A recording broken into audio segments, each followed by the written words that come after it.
So I'm very happy to open our session tonight. So an official good evening to everyone and welcome to this third event in our fall series of Green in the City, a program in partnership with the City of London, London Environmental Network, and London Public Library.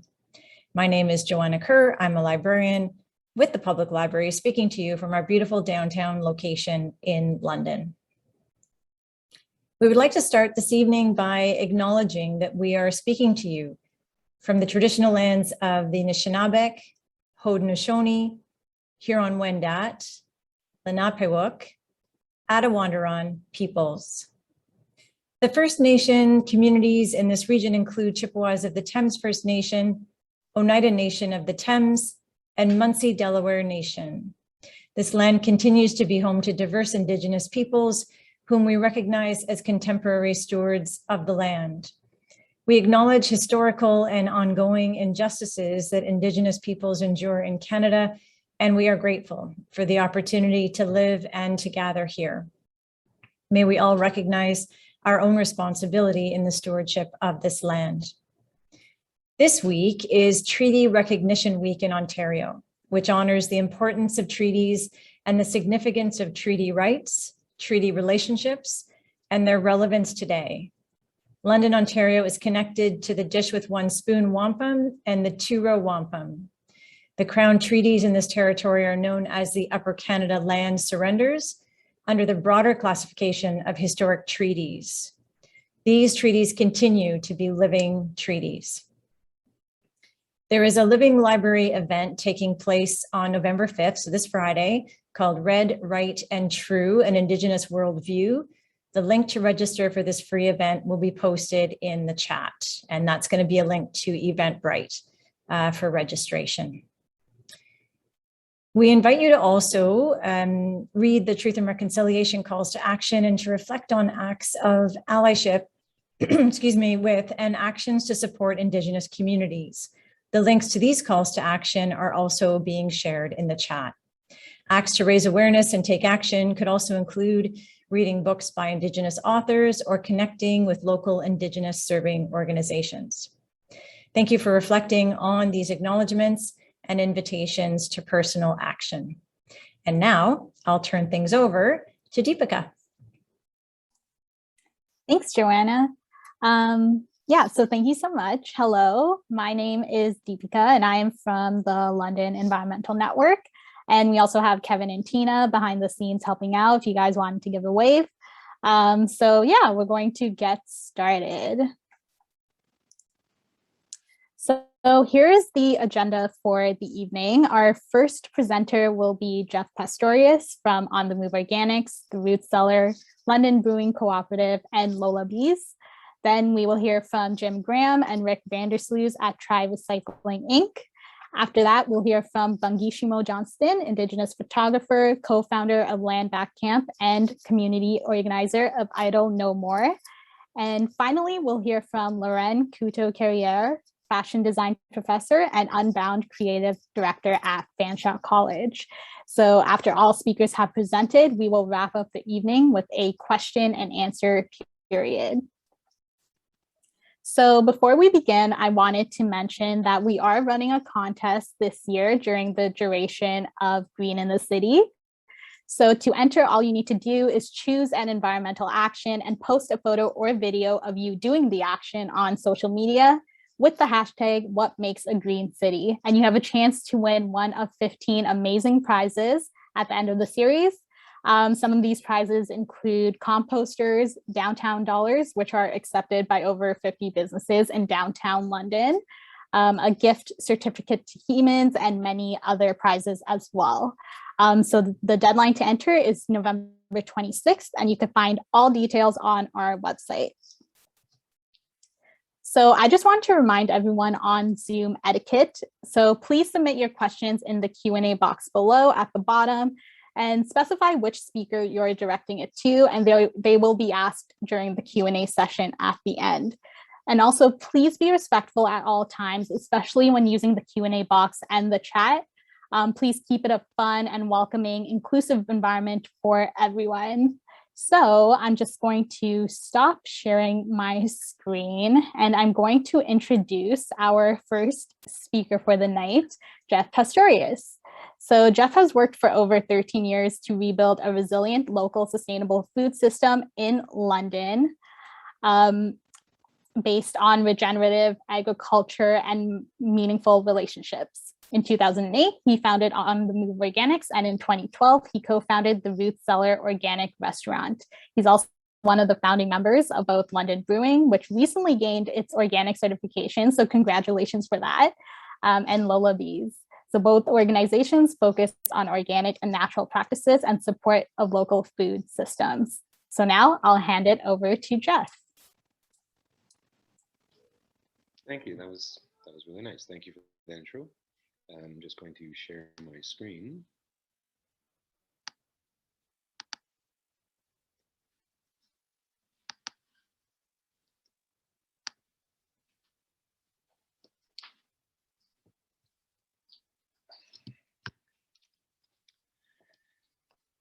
I think we're good there.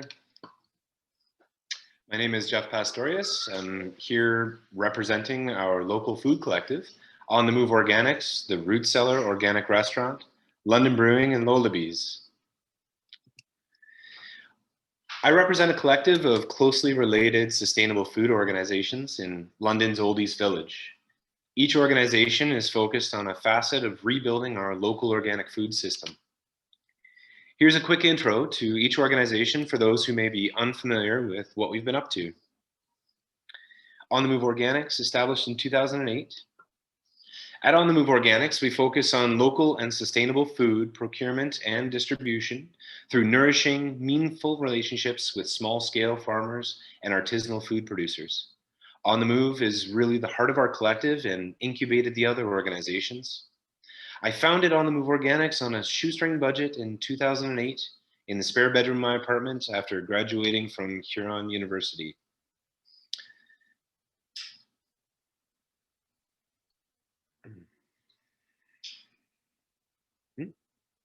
Through On the Move, we work to address climate change through the redevelopment of our local organic food shed. By pursuing sustainable procurement and distribution solutions, we provide an alternative to our wasteful and hydrocarbon-intensive conventional food system. At On the Move Organics, we like to take unconventional approaches, like building North America's longest bespoke cargo bike to offer zero-emission bicycle delivery. The Root Cellar, established 2012. The Root Cellar is London's only local organic restaurant, serving farm-to-fork food sourced through On the Move Organics. At the Root Cellar, we created a space to more intimately tell the story of local food. In developing and operating the Root Cellar, our group spent a lot of time rethinking how a restaurant, normally a space that produces massive quantities of food waste, can operate sustainably. Because we're missing the Root Cellar these days, I thought I'd share a quick video created by Green Economy London, outlining a few ways we reduce and reintegrated waste.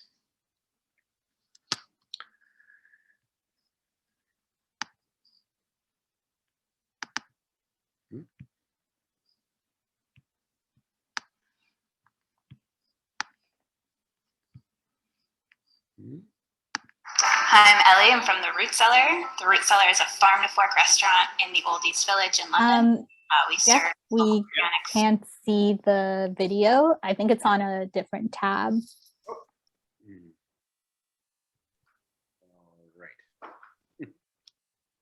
Let me try that again.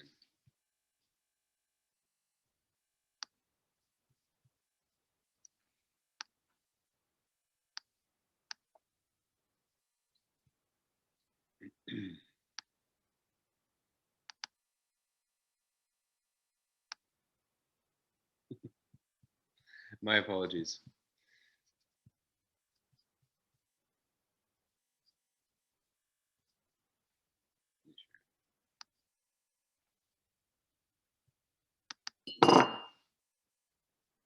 Yeah, now we can see it. All right, we'll try that again. We're about to celebrate our 7th anniversary. We run the Root Cellar on a triple bottom line approach, people, planet, and profit. Our purpose is to work for a resilient local organic food system. We're committed to sourcing local, organic, and small-scale ingredients, designing menus to utilize these ingredients, and increasing London's local food literacy through education and events. Over the last 7 years, to further achieve sustainability in our business practice, we offset our electricity use through bullfrog power. We've completed 3 renovations focusing on reclaimed and environmentally friendly building materials. We also brought Green Shift, eco-conscious and compostable packaging products to London. We've run our own compost program since opening, where all organic waste from the restaurant is reintegrated into the farms we source from. Through our compost program, we've been able to divert 100% of our organic food waste. We're excited to join Green Economy London and look forward to working with London's sustainability-driven business community.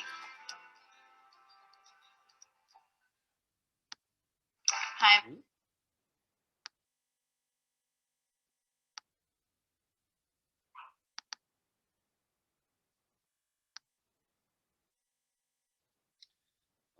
Can you see the presentation again? Yep. Of note for this session on circular economy, as mentioned by Ellie in the video, we completed 3 large-scale renovations at the Root Cellar. First prior to opening, the second when we expanded into the unit next door, and the third when we took up on the upstairs space. In each renovation, we went to great lengths to use repurposed and salvaged materials and sourced out eco-friendly renovation materials whenever we had to purchase something new. London Brewing, established 2014.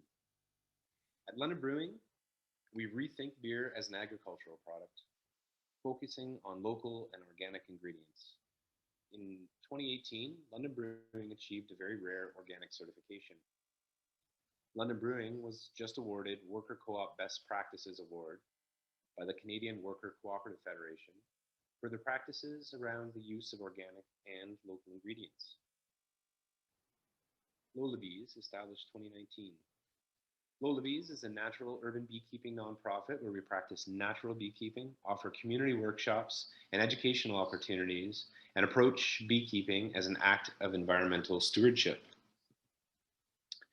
Each business in our collective operates on a triple bottom line where we equally weigh and value our social, environmental, and fiscal impacts, people, planet, and profit, as you heard in the video.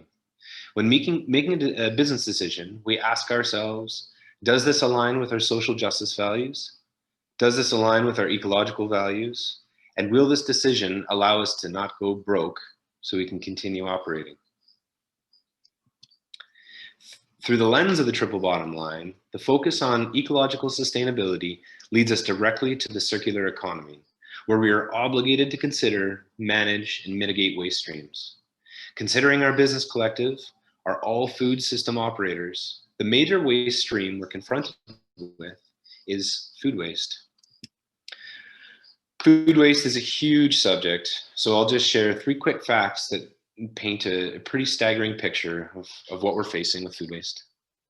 According to the UN, 1/3 of all food produced in the world, approximately 1.3 billion tons, is lost or wasted every year. According to a report by Second Harvest, more than half of all food produced in Canada is lost or wasted. According to the UN, globally, if food waste could be represented as its own country, it would be the 3rd largest greenhouse gas emitter behind China and the United States. The resources needed to produce the food that becomes lost or wasted has a carbon footprint of about 3.3 billion tons of CO2. The standard way of dealing with waste, food waste or otherwise, is to send it all to the landfill. As sustainable food system operators, our collective has always been extremely focused on reducing and reintegrating our food waste.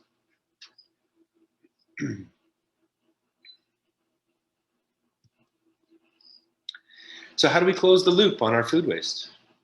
The first step, of course, is to reduce our food waste. We do this by creating new streams for imperfect produce, creating prepared foods, and offering as retail for a lower price. Because of the nature of our work, though, some waste is inevitable. At On the Move Organics, our food waste consists of trimmings and spoiled product. At the Root Cellar, we deal with that, plus all the food waste from unfinished plates in the restaurant. At London Brewing, while it might not be considered food waste in the typical sense, we do produce huge quantities of spent grain, which would regularly end up in the landfill. So from the very beginning, way back in 2008, we've had to get creative about how to reduce and reintegrate 100% of our food waste. While we've experimented with different reintegration methods, including using backyard composters and small-scale wormeries, ultimately we needed a larger scale solution. Through the relationships we forged in our local food system, we've been able to set up a program where we collect all of our organic waste and send it to either an on-farm compost program where it helps to build up the soil, or to a small-scale animal farm where it's used as feed. In both methods, the food waste is captured and internalized into the circular economy. It ends up nourishing the plants and the animals in our local food system. Looking into the future, we're hoping to further reduce the waste by eliminating the emissions associated with trucking our waste to farms by operating an on-site rapid composter program. Stay tuned. And I'd just like to offer as well, if anyone would like to try out On the Move Organics, here's a discount code for $20 off your first order. And I'm happy to answer any questions at the end of everyone's presentations. Thank you.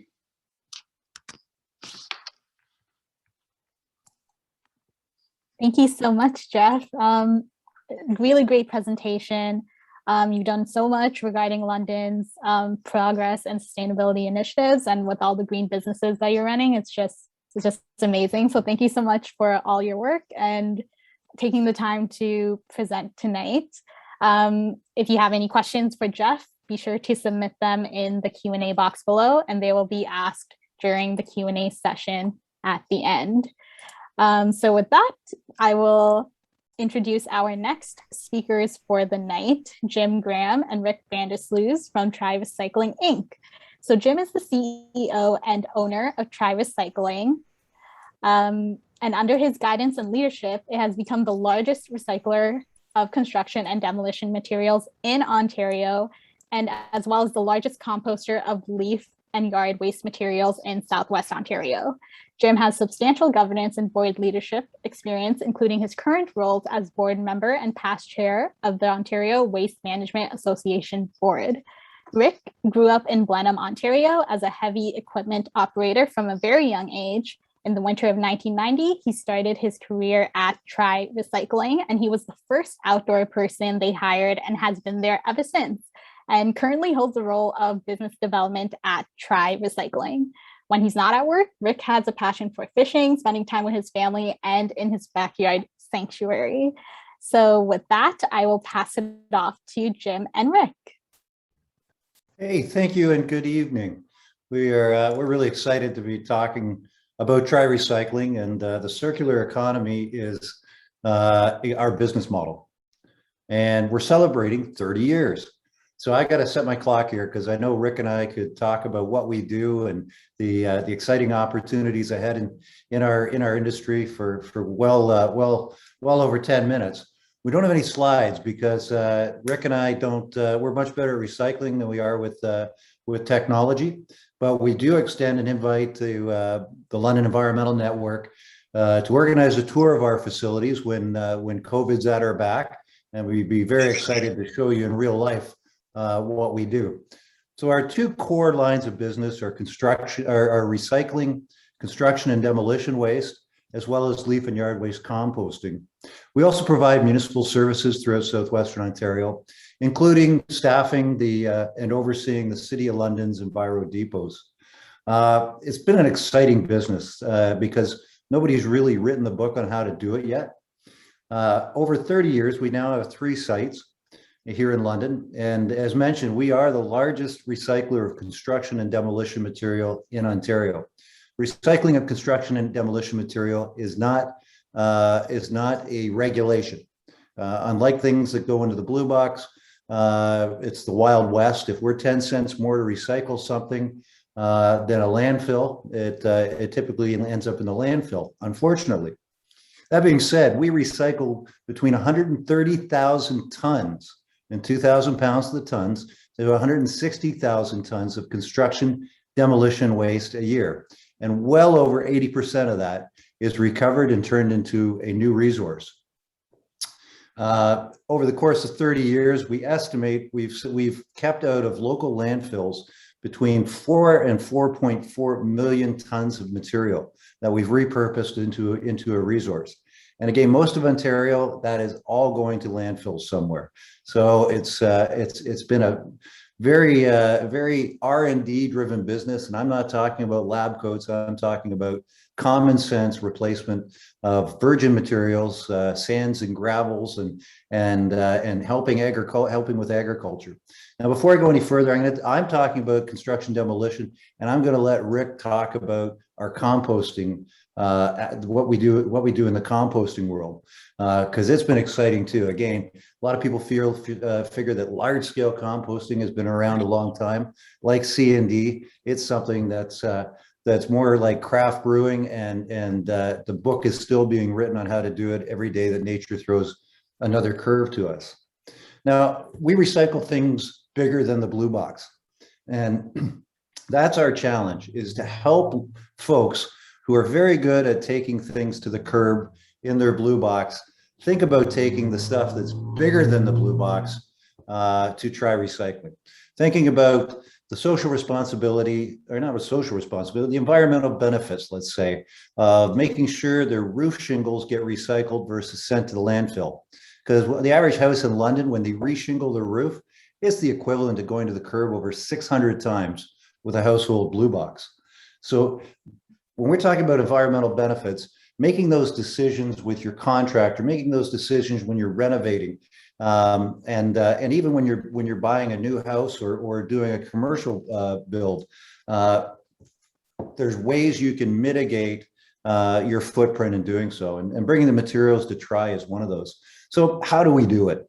Well, when the materials arrive at Tri, the construction and demolition materials, either from a residential renovation, a new house project, a commercial project, whether it's in a bin or you're dropping it off in the back of your car or your pickup truck, first thing we do is make sure there's nothing in it that we don't want, anything hazardous, anything liquid.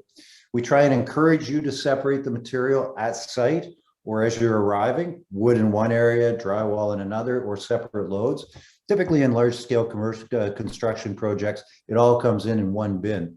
We then separate those materials as required, and we process them into many different products. So for instance, shingles, which I mentioned earlier, we typically grind those into a really fine, small aggregate and blend them with recycled road asphalt to create a product we call Tri-Pave. And Tri-Pave is great for bike paths. It's great for driveways. Municipalities love it because it packs up really tight for the cyclist, but not so tight that the rollerbladers can use it. So it helps minimize those mixed uses. Other products, we turn recycled drywall into gypsum for agriculture, and sometimes blend it with our compost. Wood can be anything from being reused in Paralam materials to landscape wood chips and landscape mulches. Concrete goes back into recycled aggregates. And we try and have 2 or 3 different products that we can make from everything we're coming in case one disappears. For instance, drywall. When I first started and bought the business in '97, all of the material was going to kitty litter manufacturers. They went offshore. What do we do with it? We created an industrial absorbable material with it. What do we do with it now? Well, it often ends up back on agricultural fields as a way to amend pH levels in specific crops. So those are the fun ways we're always thinking about trying to recycle. So, you know, I've rambled really quickly about what we do and the tons. And again, we'd love to show you and explain this to you when the COVID winds are behind us. We do have a challenge for you folks as well. Anybody who puts a picture of themselves dropping leaves at the depot or leaving them curbside in a compostable bag and posts it to one of our social media sites, we will make sure you get a yard of the finished compost. And on that note, I'm going to segue into Rick, who's opened the gates at Tri Day 1, and he's known around the province as one of the thought leaders in composting. Oh, thanks, Jim. Really appreciate the opportunity here, folks. As was noted in my bio there, I grew up in a heavy equipment field and was an equipment operator. So where I am today is something I wouldn't have thought about 31 years, almost 31 years ago. So I really appreciate the opportunity I've had here at Tri, the businesses that we've been able to create in relationships with City of London and various municipalities. Jim talked about that. We actually work with close to 30 municipalities at Tri Recycling throughout southwestern Ontario and throughout Ontario, actually. But I'm here to talk about compost. So we started our real composting program in 1993. We opened our business in 91. So 1993, the city started a real basic program. I can remember that back then it was BFI would bring in loads of plastic bags of grass and leaves. And we would go through those with a utility knife, open them up and open the bags, and then we would compost that material. And you talk about rudimentary, that was it. Nowadays, we deal with close to 25,000 ton per year from the City of London. And at our site at Tri, we will deal with 35,000, maybe close to 40,000 ton this year. And we create a compost product from that our customers tell us is the best in the province. And our customer is Scott's Canada. And so you go to a big box store, you buy a bag of Miracle Grow topsoil or Turf Grow in the green bag from Scott's. Tri Recycling is providing 75 to 80% of that bag, which to me is phenomenal. It's something to really be proud of. You set your brown paper bag at the curb. The City of London picks that up. They bring it to Tri Recycling. We compost it under license with the Ministry of Environment. And we produce a compost that meets Compost Quality Alliance standards, which is the CQA. And that is the top quality standard of compost in Canada. And we do that year after year after year. As Jim said, we started that program in 93 and we've evolved to where we are now. I can remember, this is getting a little bit off topic here, but I can remember 10 years ago, we couldn't give our compost away. Really, it was tough. We used to have the compost sales in May, the first Saturday of May, where we would have thousands of people drive their vehicles out, pick up yards of compost at a very reduced rate. That Jay and the other groups that we were working with, we did that. Nowadays, we sell everything we can produce, and it's that way in the whole of the province of Ontario. The compost is becoming known as a valued product, not just for horticulture, but agriculture as well. The farm communities understand what the value of compost is.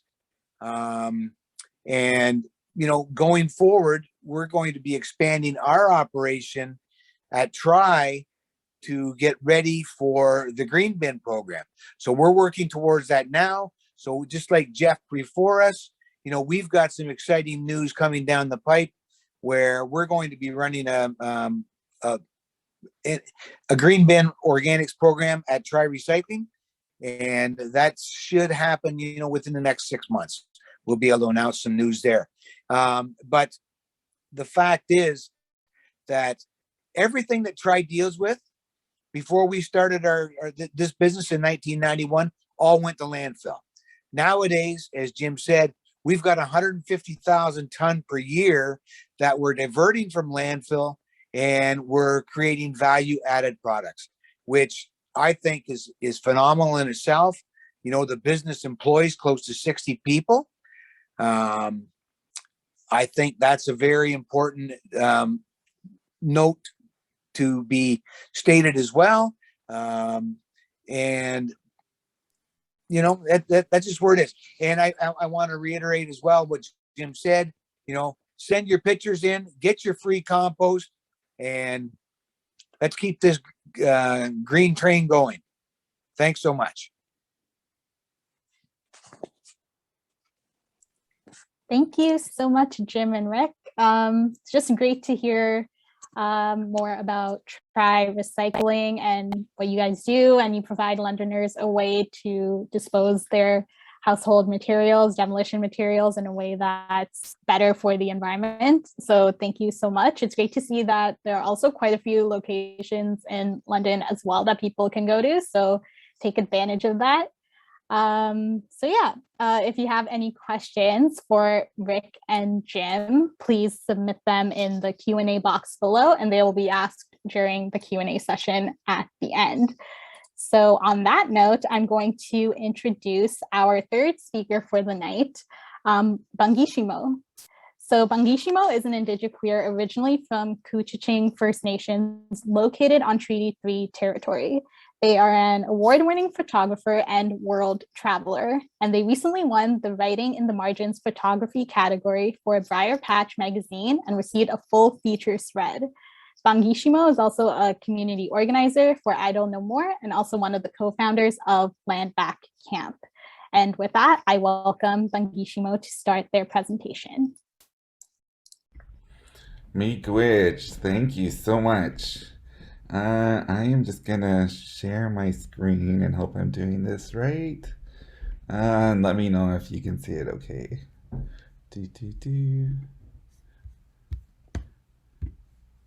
Oh, there we go. How's that? Yep, I could see it. Perfect, perfect. Okay, Baju ani Bangishimo Nindijnakas Kuchiching Nundinjaba. Makwa Dodam. My name is Bangishimo. I'm an Anishinaabe two-spirit queer person, originally from Couchiching, like they said, Treaty 3 territory. I've been residing down here on southwestern Ontario now for about 15 years, and I'm currently living in Kitchener, Waterloo for the last 8 years, and I've been living in London on and off for a number of years as well too. I just recently moved back to Kitchener from London. It's back and forth. So also been a resident of London for about 4 years, I believe, 5 years. And I'm also an organizer for Idle No More, and I'm also one of the co-founders of OC Ganyo Hodachie, which is also known as Land Back Camp. I'm just going to give you guys a brief, really quick history in my 10 minutes about Land Back Camp for those of you who haven't heard too much about it. Land Back Camp was started by 3 co-founders, myself, Tara Chartrand, and Amy Smoke. We were just coming out of a winter lockdown. It was beginning to get warm. People wanted to be outside. We saw a lot of violence, racial violence in the news against Indigenous community members, Black community members, and we wanted a space where we could come together, a safe space for the Indigenous community. That is one thing that we do not have here. That is something that Amy and I and myself are fighting for right now, is to get us an Indigenous community hub right now in downtown Kitchener. We recently just went in front of Waterloo Regional Council last night and presented our idea for an Indigenous community hub, a shared space for all the Indigenous organizations here in KW under one roof. Our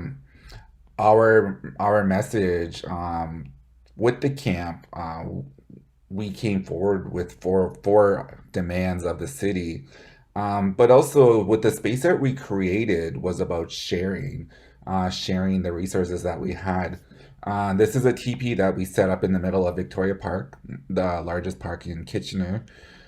We reclaimed that space for 120 days. It's a busy park. We took up 50 meters of land, and it was only supposed to be a 3-day gathering. And within those 3 days, we had youth come from all over the city, all over the region to our camp who wanted to reconnect with their culture. They wanted to be on the land. They wanted to learn. A lot of them were displaced. A lot of them were in the system in foster care and knew nothing about their indigeneity. But also at the same time, we created a safe space for the queer community, the two-spirit Indigenous queer community. We realized that all the youth here were identified as transgender, non-binary, queer, and we had created this safe space for young people, which was great. What was I gonna say? Yeah, so our message was about sharing what we had there.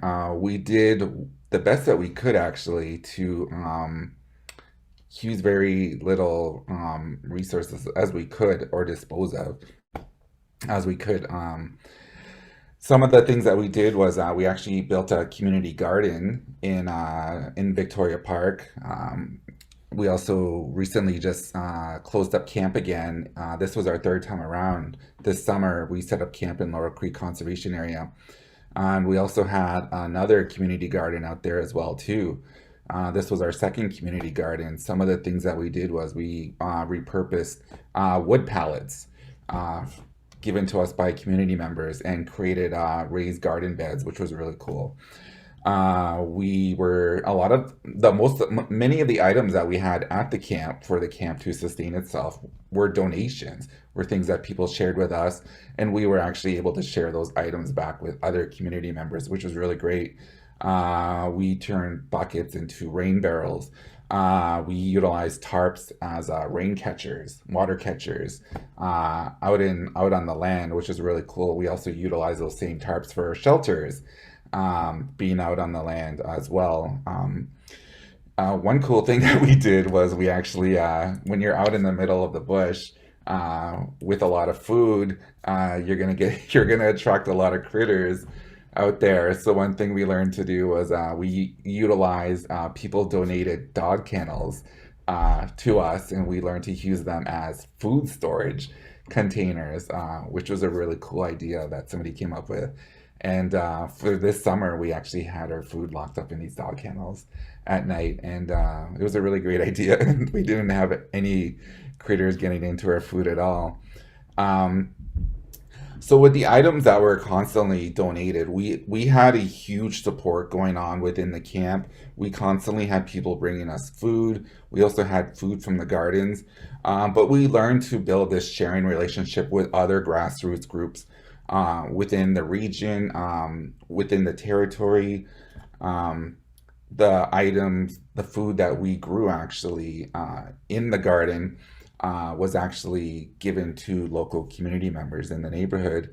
And in return, they actually cooked food for us, which was great. And they would bring back pots of soup back to the camp free of charge, just on their own time. They wanted to help out the camp and help us create this safe space for the youth.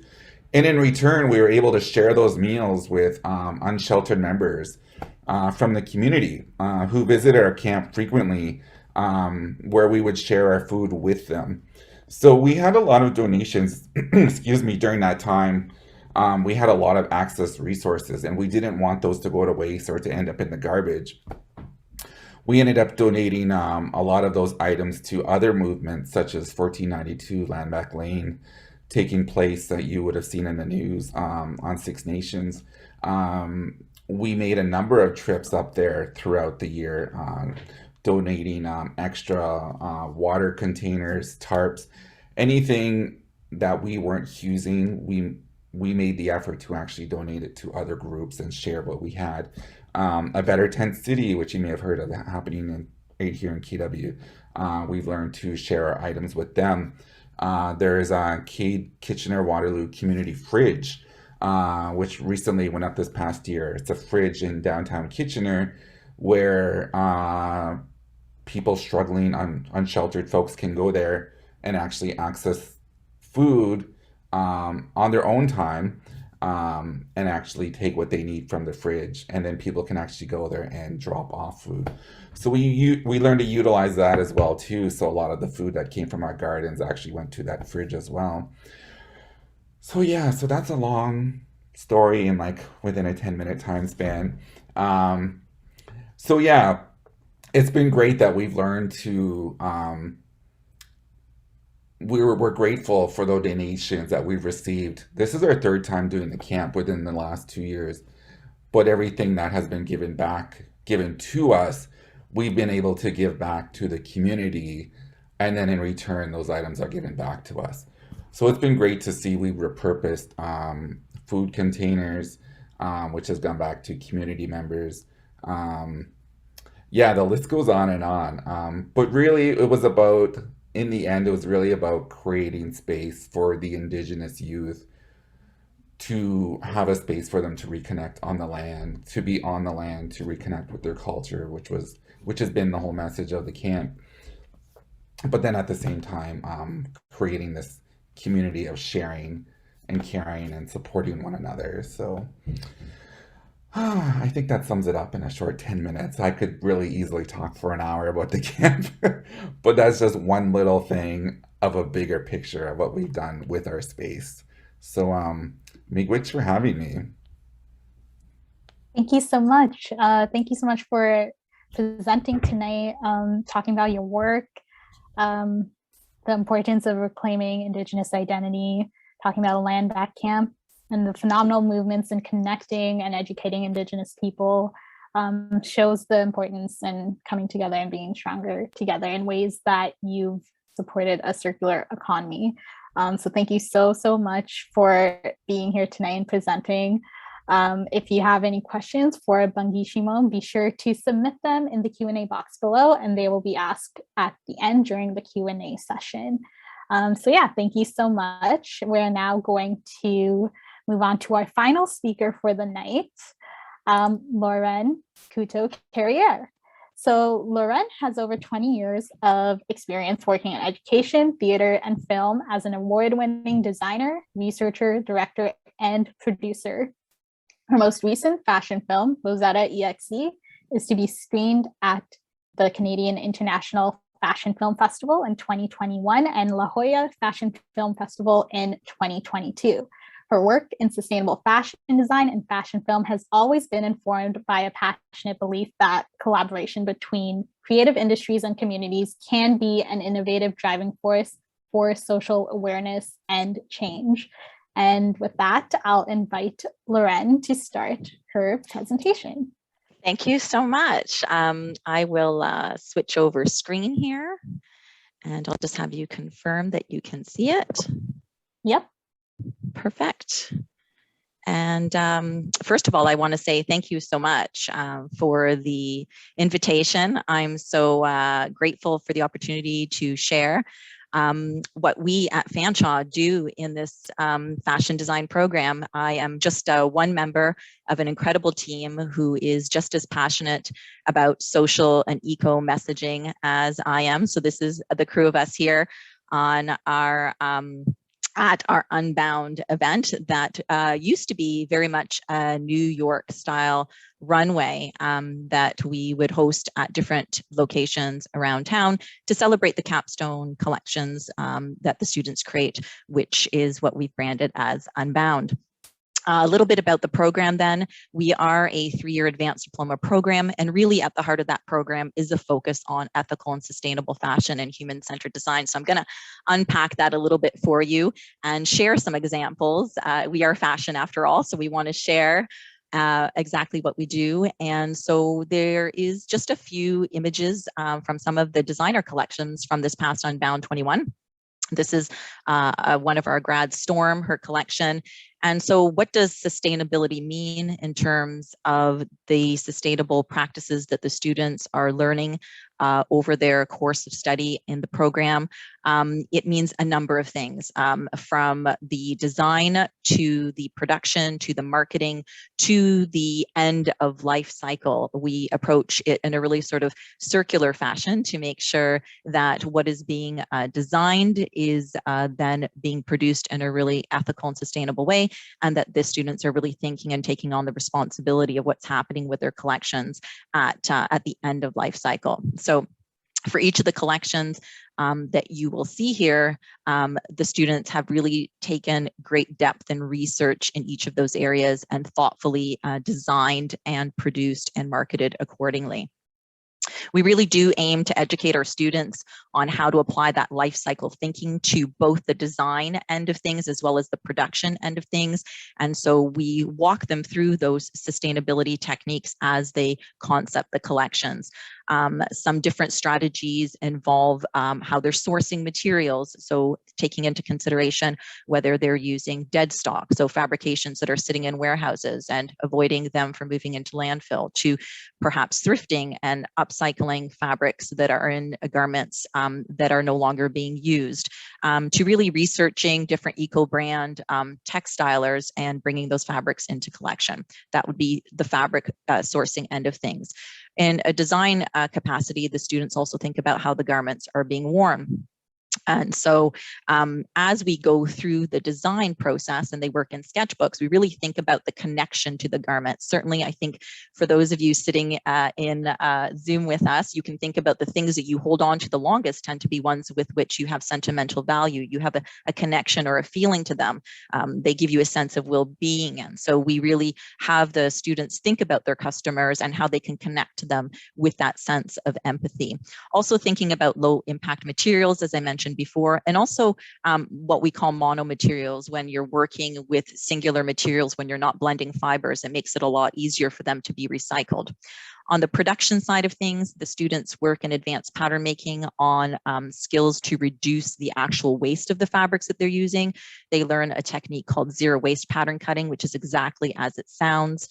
They are really working and architecting their shapes for their collections, for their garments inside of yardage so that there is no waste on the cutting room floor.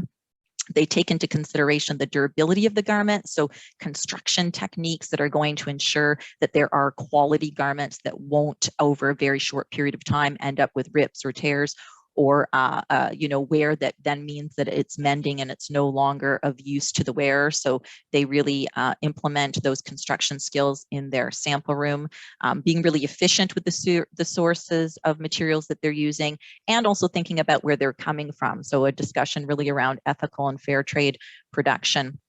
When we move into distribution discussion, the conversation around the need, why do we need the garment, really finding a sense of purpose and a niche market for the collections that they're doing, thinking about locally sourcing as much as possible, what the footprint will be to, having things shipped in or shipped out. And that also applies to the kind of packaging that they're using. So they're extending their sense of sustainability techniques, not just to the garments themselves, but to the distribution and the packaging of them. And a really strong conversation also, as I mentioned, about how it's being used, trying to be more multifunctional in the way in which they're creating garments, meaning that they can be worn in more than one way, perhaps in a trans-seasonal way, meaning that it's going to have a sense of use, perhaps that's extending beyond a season itself. Modularity relates to the way in which garments can be changed or transformed on the body, so that something can physically be changed and worn in a different way to add variety, so that it's being worn more often. Thinking also about the way that they can offer after customer services and education to customers to let them know that there are services available for care and repair and customization, especially when things seem to be off trend, or if they want to switch things up, to offer things to sometimes come back in and be redesigned. So really thinking about taking the garment all the way from the initiation perspective of design, all the way through production and distribution and use, to that end of life cycle where things can come back in for reuse. Discussions around disassembly, which means they're thinking about, when they're engineering their patterns and their construction, that things will in the end be easily taken apart, so they could be recycled or upcycled or remanufactured. So really closing the loop on that system and thinking conscientiously about their designs through all of those areas, the full life cycle. This is another Unbound 21 designer, Shristi, with her collection. Again, the students were challenged to try to find a balance between form and function and sustainability. They had a design thesis that had to integrate slow fashion techniques that were sustainable, thinking about that full life cycle while integrating technology. So always looking at future technologies and balancing that with sustainable practices for real innovation in the way that they're designing. So there are so many different techniques and strategies that the students are are learning and applying through the course of their study. Again, here's just another sort of wrap-up list of some of the things that I mentioned earlier. The students have the opportunity to learn each of these strategies and then to choose for their own collections those that resonate with them and that make the most sense given the direction of their own inspiration, and then they implement them. Some of the real exciting sustainable fashion initiatives that I really would love to share with you are, of course, to do with our Unbound fashion event. Unbound is our capstone for our students. It's where they get to shine. It's the culmination of their 3 years of learning across design, production, and business.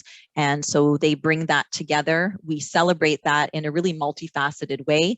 With COVID, we had such an about face and a switch and a pivoting that we needed to do because we were used to a very traditional New York style runway that I mentioned before, and we had to take it into a virtual space. We had actually planned for that year to have a very zero waste event, our very first one at Museum London. And so we became incredibly zero waste because it became a full-on virtual event. Some of the solutions to those challenges translated in moving into a digital magazine. And so we have a virtual magazine. I've included the link here for you if you'd like to visit and to flip through the magazine. It showcases those collections of our most recent grads that have done the integration of technology and sustainability. We also moved from our runway show to a virtual space. And so we hosted a virtual fashion week. And so we were able to live stream the collections while we kind of did a behind the scenes fashion photo shoot that was shared with friends, family, and industry. The other initiative that we've taken on, this is our fashion film revival. Again, another silver lining to COVID. When faced with not being able to do our traditional runway show, we had to really be clever and creative and innovate ways in which we could get our zero waste message out.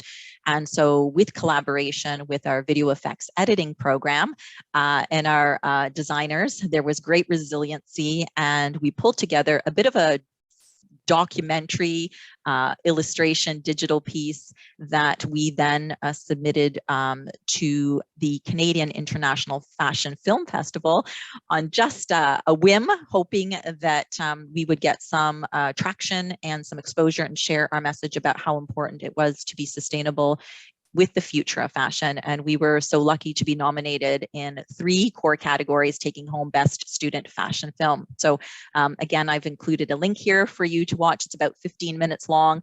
I would really encourage you to watch. It's incredibly informative.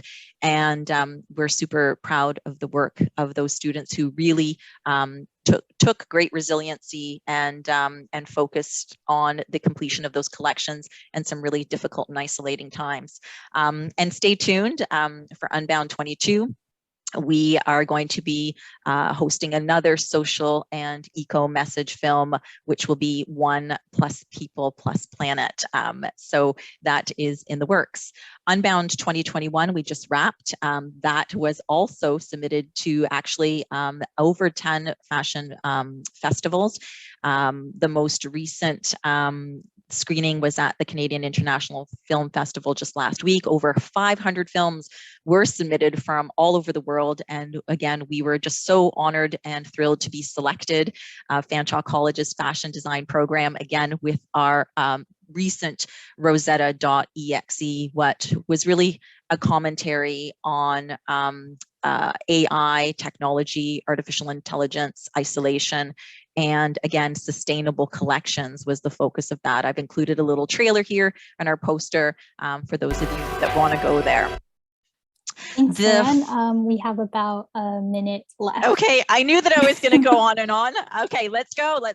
Okay, so finally, Worth, I'm closing on a highlight here. This is such an incredible research project. Our faculty, Jennifer Wright, Meredith Jones, and Cassie Hopper have done an incredible amount of work working with our research assistants and Goodwill Industries to really showcase and rebrand Worth and Worth Is is founded on 4 pillars. So with partnership with Goodwill Industries, the 4 pillars that I really want to highlight are: number 1, apparel skills training for newcomers to Canada.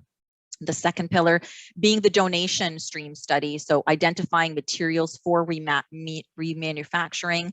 The third one, intentional design, so that communicates the detrimental impacts of fast fashion. So really a core focus there being on education. And finally, closing that loop and bringing that system back in is the revenues from the sale of those products then support the skills training. So this 3-year research project, Worth, is really the story about an evolution of a broken industry. So we recognize that fashion needs to change. It's about transforming end-of-use textiles into a symbol of sustainability, creating positive change through intentional design. Every purchase helps provide work and skills training to people who face barriers to employment. And we are really rethinking what it means to shop, remanufacture, and what others have thrown away by reclaiming our worth. And so here's just a great visual for some of the items that are being designed and that are being repurposed.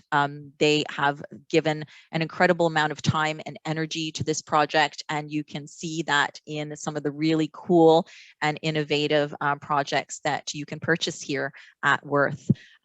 Again, not a fashion brand, but a new way for seeing the future that is really about community and being thoughtful of both people and planet, again, with such an incredible partner being Goodwill.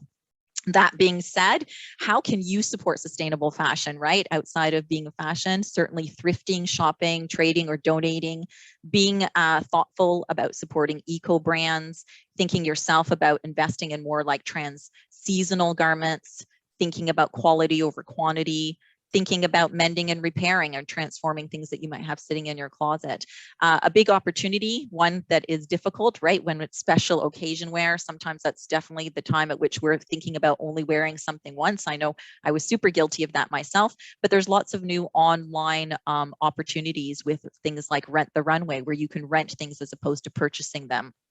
Avoiding fast fashion trends, going for more basics, and taking great care with your laundering and thinking about how often you're actually laundering things. So kind of a quick list on ways in which you as the consumer can be more sustainable in your own fashion. And then finally, please follow and like and share us at Unbound Fashion. We will be just starting to gear up for the new Unbound 2022. So that is where you will hear all the news about the exciting things that we'll be offering with 1 = people plus planet. Did I get in there? 10-minute squeak? We went a few minutes. Oh, over, but it's fine. Like, good thing you saved me for last. So yeah, thank you so much for presenting tonight. My pleasure. My really pleasure. Great seeing like a visual representation, like what the students have been working on. Yes, I think that's so important. So yeah, with that, we are going to start our Q&A session. We have a couple of questions coming in. So the first question is for, hold on 1 second. Let me just open it up. Lauren, could you stop sharing your screen if that's all right? All done. Thank you. So yeah, first question is for Jim and Rick. So thank you for your informative talk. Someone was wondering, as an individual citizen, what are some very common things people don't think to recycle that you see very often? So I guess like tips and tricks to better recycling and reuse habits. Oh my gosh, I mean, a lot of people don't realize how much of electronics can be recycled. Certainly anything they're doing in their garage, construction, renovation, glass, drywall, those sorts of things. If you're not from London, you may not know that those things can be recycled. People in Toronto, that is just assumed it goes to landfill. It's one of the wonderful things about London, Ontario, and Try Recycling is we're doing things that nobody else is. And if that's one underlining thing I can say is this evening proves to me the province does look to London for environmental ideas. How we can get together with good ideas to do the right thing, whether it's companies, institutions, individual citizens. again, the stuff that we're recycling at Try, the stuff that many others are doing, it's pretty rare. And if you're from Toronto and you say, what do I do with this stuff coming out of my backyard? Usually it's taken to the transfer station. In London, we can recycle it, whether it's at the city's Enviro Depot or a company like ourselves, or support a company, many of the companies that you're working with.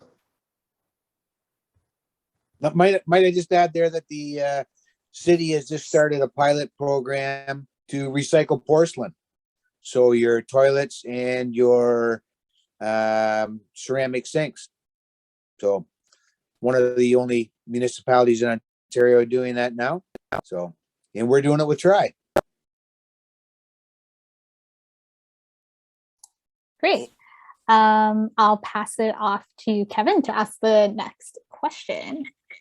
All right, thanks, Deepika. Our next question is for Jeff. The question is, thank you, Jeff, for your presentation. It's so clear that a circular approach is at the foundation of what you do at On the Move Organics and everything else. What's the biggest challenge in doing business like this, and what's the biggest reward?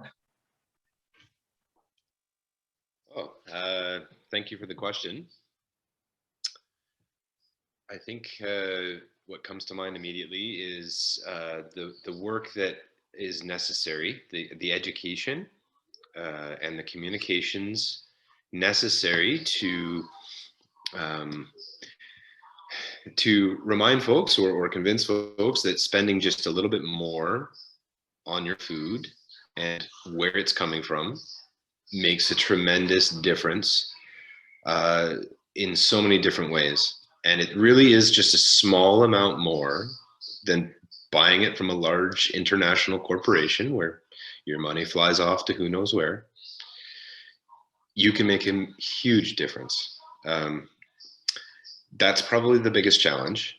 And then I guess the greatest reward is being able to come home to my family, my kids at night, and be able to tell them the work that we do, and be able to tell them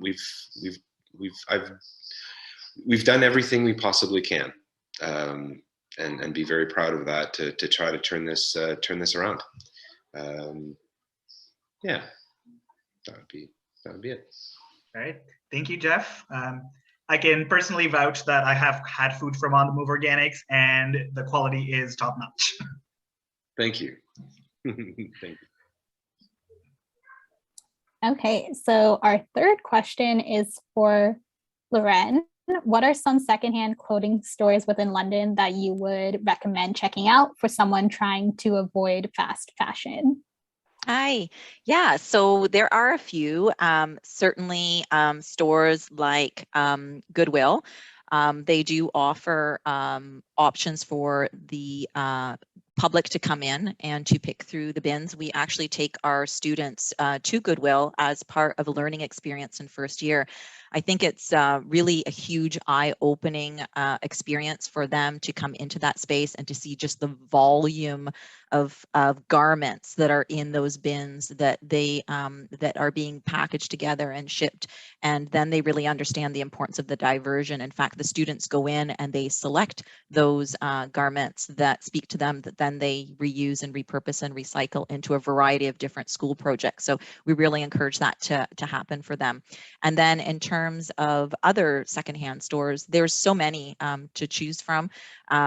Things like Talese is, so it depends on the area of the city that you're moving through, but really even secondhand can become your own personal closet. So a new initiative that I'm seeing is that individuals are looking through their own closets and starting their own online closet and doing a bit of a trade and a share. So that's also another really exciting way to think about trading what you have and moving out and getting new pieces to come into your own wardrobe. Great. Yeah, I should check out some of those stores. I'm also trying to buy more sustainable fashion brands, and it's like you want to, it's kind of hard when, like, depending on where you live, but I'm determined to do more of that. So those are some great suggestions.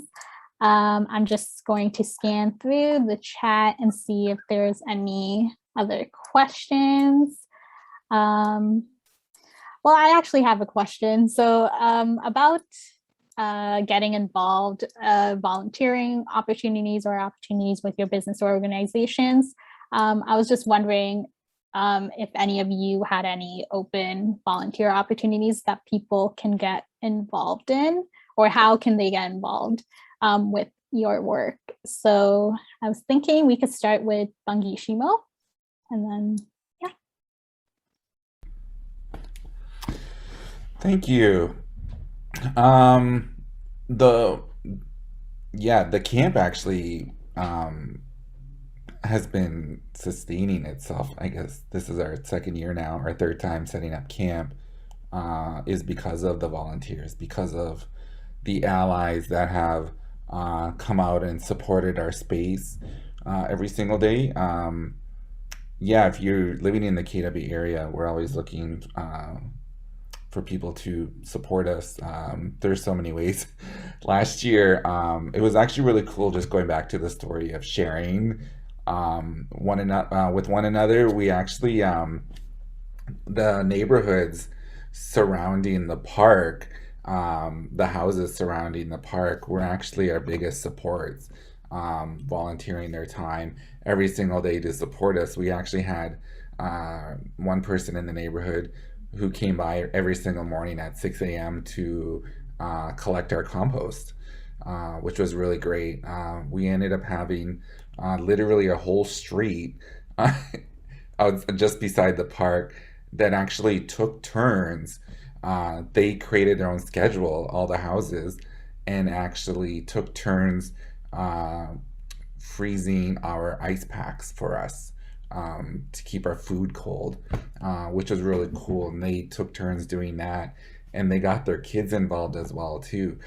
They would actually send their kids through the park and actually come and collect our ice packs for us.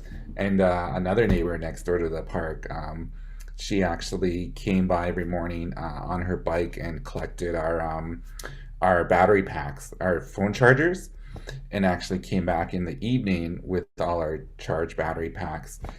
From there, we decided to invest in solar panels, which was really cool. So we were in the middle of the park, so we actually invested in solar power.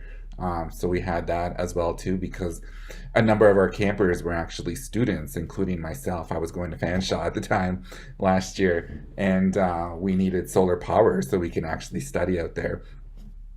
And the fundraising that the community helped us do with the money we raised actually helped us invest in these solar panels as well. So yeah, so it is because of the community that we've been able to get this far. So yeah, I'm just gonna post the link to our Facebook page in the chat there. We're always looking for support. We always put call outs for support on our Facebook page. That's our biggest go-to. So follow us. We recently just had an online auction that we closed last night. And again, it was run by community members. It was run by allies. And there was it ran for 2 weeks, and we just closed it last night at 7 p.m. and raised like over $10,000, which is going towards community, going towards programming for our youth for next summer when we find a new home and actually start this all over again. And it's really because of the people in the community who have stepped up and given of their time to help us. So yeah, so thank you. That's great. I'm glad, like, there's so many ways to volunteer. But does anyone else want to jump in with this question, or? Okay, I'm just going to move on. We have one more question for any presenters who are interested in answering. So there are a lot of ways in which we need to make environmental changes at a systemic level. Where would you like to see your ideas or work expand in the future? So whoever wants to jump in, maybe Rick and Jim, if you guys want to start it off. Well, it's a company that's been around as we saw the entire environmental all environmental perceptions evolve. I mean, 30 years ago when Tri started, the Blue Box program was about 12 years old, and it started in a commune in Vermont kind of thing. Guelph was the first municipality to do it. It was a really cool idea. 30 years later, it's something that we all know is necessary to do, and it's ingrained in our society that we can do something every day to improve the environment. I think we have to continue to have forums like this. We have to continue to invest in our communities at the grassroots level. That's where the ideas come from. And that's where the good thoughts and the reminder that we're all on this planet together. So, yeah, I mean, we've got lots of great ideas at Tri, and we try and catch we always get a real buzz as we're looking at new ways that people haven't thought of to recycle, on a big tonnage scale. But we've seen so much change, and we're so excited by how much different the world is when it looks at environmental benefit now than it did when the company first started. So I just often think these types of forums are great opportunities to do a quick self-reflection, be a little daunting at times, but man, the needle has moved in a good environmental direction. And so excited as new generations get the passion to do the right thing. For sure. If any one of the other panelists wants to jump in at this question. Yeah, I would like to offer a few words. I think a reinvestment into education on local food, on food in general, where our food comes from, how it gets to us, and simply how we use it. One observation we've made over the last 14 years is increasingly people are losing food skills. There's some great organizations in London helping with that, Growing Chefs being one of them. But people really are losing their food skills, so they're reaching for pre-made food options more quickly than raw ingredients. And people don't have as much time. But point being is, and it needs to be on the public level, a serious investment in food education. We saw a lot of great work come through the federal, but more the provincial level a number of years ago that has since waned. A reintegration of a deep investment from the municipality as well to reinvigorate the discussion on food and the tremendous strides forward we can make with reducing our carbon impact by supporting a local food shed. Great. So it's now 8:12. I think we're going to wrap up our Q&A session right now, but thank you so much for all of these amazing questions. I'm just going to share my screen once again. 1 second. Thank you for your patience. I'm just going to... Okay.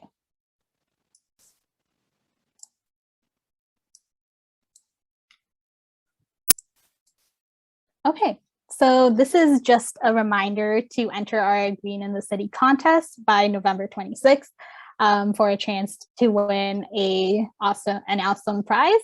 You can check out all the details on our website. And in the follow-up email you will be receiving, which will also include a reading list of related books, ebooks, and films related to tonight's theme. So be sure to look out for that. So we are officially at the halfway mark for our fall series of Green in the City. So we have 3 more sessions coming up. Next week's event will focus on water stewardship, and we will have some wonderful speakers yet again who are demonstrating water stewardship in London.